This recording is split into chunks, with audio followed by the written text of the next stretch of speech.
Suka penasaran nggak sih sebenarnya gimana sih proses terjadinya kehamilan setelah berhubungan intim?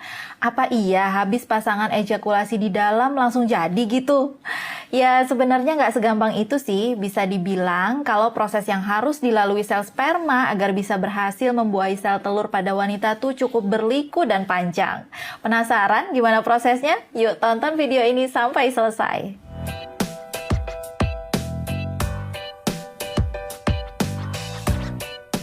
Halo, saya Dokter Rara dari Halo Dokter. Kamu dan pasangan lagi menanti-nanti kehamilan? Pernah nggak habis berhubungan intim terus karena penasaran pengen langsung aja nih ngecek dengan test pack? Eits, perlu kamu tahu nih, kalau proses terjadinya kehamilan tuh nggak secepat itu loh. Seperti yang sempat saya sebutkan di awal, proses yang harus dilalui sel sperma hingga berhasil membuahi sel telur tuh berliku-liku dan cukup kompleks sebenarnya. Bahkan, nggak semua pasangan bisa berhasil hamil hanya dengan sekali berhubungan intim aja. Nggak sedikit loh yang harus menunggu bertahun-tahun untuk bisa punya anak. Kok bisa ya? Nah, pertanyaan kayak gini tuh cukup sering muncul di aplikasi Halo Dokter. Jadi, di video kali ini akan saya jawab untuk para penonton setia YouTube-nya Halo Dokter. Tapi sebelum itu, saya mau kasih info menarik nih. Kalau kamu dan pasangan kamu mau tanya-tanya soal program kehamilan dan masalah kehamilan pada umumnya, ataupun masalah kesehatan lainnya yang nggak berhubungan sama kehamilan, kamu bisa loh manfaatkan layanan telemedicine chat bersama dokter di aplikasi Halo Dokter. Ada banyak dokter yang bisa kamu ajak konsultasi, mulai dari dokter umum, dokter spesialis, sampai psikolog. Nah, kalau pertanyaan kamu seputar kehamilan, saya saranin nih untuk langsung chat dokter kandungan aja. Dokter di Halo Dokter tuh responnya cepet banget loh, dalam waktu kurang dari 5 menit pertanyaan kamu udah bakalan dijawab. Udah gitu penjelasan dokternya gampang banget dimengerti dan juga akurat secara medis. Terus, kalau memang diperlukan, kamu juga bisa diresepkan obat yang sesuai untuk mengatasi kondisimu. Untuk menebus resepnya, kamu nggak perlu ribet-ribet keluar dari rumah, cukup gunakan fitur Halo Shop di aplikasi Halo Dokter. Obatmu akan dikirimkan langsung ke rumahmu oleh tim Halo Dokter. Praktis banget kan ya? Makanya yuk download aplikasi Halo Dokter di Google Play maupun App Store sekarang juga. Oke, sekarang kita lanjut ya ke pembahasan utama kita, yaitu gimana sih proses terjadinya kehamilan. Secara garis besar, proses terjadinya kehamilan di dalam tubuh wanita itu ada 2 tahap, yaitu saat pembuahan dan setelah pembuahan. Gini penjelasannya. Yang pertama, saat pembuahan atau saat sel sperma akan membuahi sel telur pada wanita. Setelah berhubungan intim, ada sekitar 300 juta sel sperma yang akan memasuki vagina. Ya, kamu nggak salah dengar nih, bukan 3.000, bukan 300.000, bukan juga 3 juta, melainkan ada 300 juta sel sperma. Wah, banyak banget ya dok, tapi kok masih ada ya dok yang susah sekali untuk hamil? Saat pria ejakulasi, umumnya sel sperma yang dilepaskan memang bisa aja tuh sebanyak itu. Tapi hanya ratusan sel sperma yang bisa mencapai tuba falopi, yaitu lokasi di mana sel telur berada.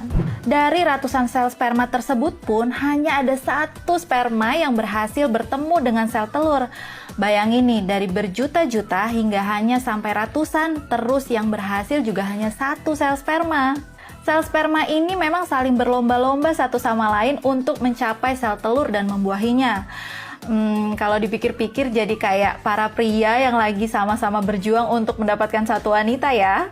Nah, sel sperma pertama yang berhasil bertemu sel telur masih harus berusaha lagi nih untuk menembus cangkang sel telur agar terjadi pembuahan. Kalau nggak berhasil menembusnya, maka kehamilan pun tidak akan terjadi. Sedangkan kalau berhasil, maka sel telur akan berubah bentuk dan membentuk suatu lapisan supaya nggak ada sel sperma lain nih yang bisa menembus masuk. Tapi jangan dikira proses bertemunya sel sperma dan sel telur ini terjadi dalam waktu singkat ya. Proses saat sel sperma berenang-renang hingga mencapai sel telur aja bisa butuh waktu sampai 3 hari sejak berhubungan intim. Jadi ya kalau habis berhubungan intim langsung ngecek pakai test pack, sebenarnya sih kurang tepat ya, karena kehamilan belum tentu udah terjadi. Terus saya ada sedikit fun fact nih. Pada kasus tertentu bisa aja ada 2 sel sperma yang berhasil menembus cangkang sel telur. Nah, kalau ini terjadi, maka indung telur bisa menghasilkan 2 sel telur yang matang dan akan terjadilah kehamilan kembar non-identik atau disebut juga kembar fraternal. Nah, kita lanjut nih ya. Kan sel sperma udah berhasil tuh bertemu dengan sel telur, lalu menembus cangkangnya. Berarti sudah terjadi pembuahan. So, kita lanjut ke tahap yang kedua dari proses terjadinya kehamilan, yaitu setelah pembuahan. Tapi sebelum itu, saya mau ingetin lagi nih buat kamu-kamu semua yang lagi nonton, buat subscribe ke channel YouTube Alo Dokter. Jangan lupa juga nyalain tanda loncengnya, biar kamu bisa dapet info setiap Alo Dokter upload video kesehatan terbaru. Oke, sekarang kita lanjut ya ke pembahasan. Dalam waktu sekitar 24 jam setelah pembuahan terjadi, sel telur yang telah dibuahi sel sperma akan berubah menjadi zigot dan akan menuruni tuba falopi atau tempat terjadinya pembuahan menuju rahim. Nah, dalam perjalanan menuju rahim, zigot ini akan terus membelah diri dan kemudian akan berkembang menjadi embrio atau bakal janin, lalu akan menempel di dinding rahim dalam waktu 5-10 hari setelah terjadinya pembuahan. Proses ini yang disebut dengan implantasi. Pada tahap ini juga, sebagian wanita mungkin akan mengalami tanda-tanda kehamilan. Salah satunya adalah flek kecoklatan atau mengalami perdarahan ringan selama kira-kira 1-2 hari. Perdarahan ini yang kita kenal dengan perdarahan implantasi yang seringkali disalahartikan sebagai darah menstruasi. Lalu, setelah terjadi implantasi, kantung ketuban dan plasenta yang menjadi sumber nutrisi janin akan terbentuk. Plasenta juga akan mulai melepaskan hormon kehamilan atau HCG. Nah, inilah saat yang tepat buat kamu melakukan tes kehamilan dengan alat Tespek. Persisnya sih, hormon HCG ini sedang tinggi-tingginya pada 3-4 minggu setelah hari pertama menstruasi.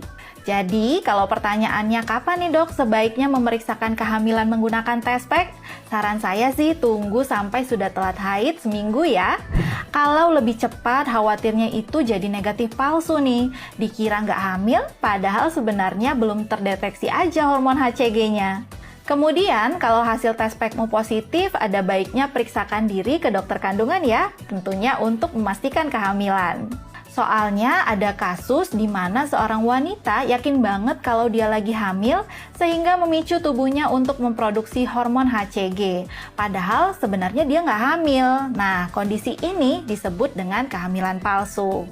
Terus, pemeriksaan ke dokter setelah hasil Tespek positif juga bisa memeriksa kondisi kehamilanmu. Apakah embrionya sudah terbentuk atau kehamilannya kosong? Terus, apakah kehamilannya terjadi di rahim atau terjadi kehamilan ektopik? Dari situ, dokter akan memberikan berbagai saran sesuai dengan kondisimu. Nah, jadi itulah proses terjadinya kehamilan. Semoga bisa menjawab rasa penasaran kamu-kamu yang lagi nonton ya. Buat yang lagi promil, semoga cepat diberikan keturunan. Kalau kamu punya topik kesehatan lain yang mau dibahas di YouTube Alo Dokter, langsung aja tulis di kolom komentar di bawah ya. Terima kasih buat yang sudah nonton. Jangan lupa untuk like,